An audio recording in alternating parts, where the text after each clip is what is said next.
Gördüm ben bu dünyada neler döner. Her kahpe bir gün mutlaka söner.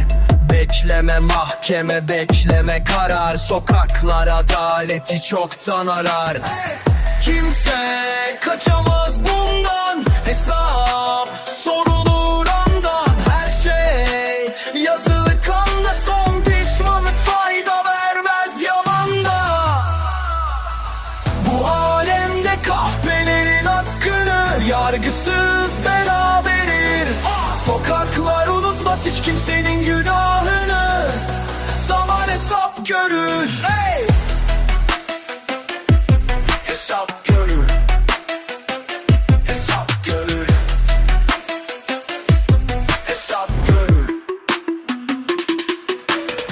Her gece bir başka hesap kapanır. Yanlış yapan kendini saklanır. Ama kaçış yok, kaçış yok buradan. Her suçun bedeli var sonunda.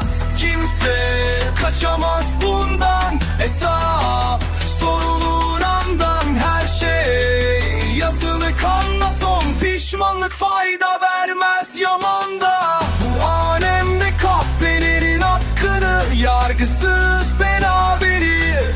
Sokaklar unutmaz hiç kimsenin günahını, zaman hesap görür. Ey!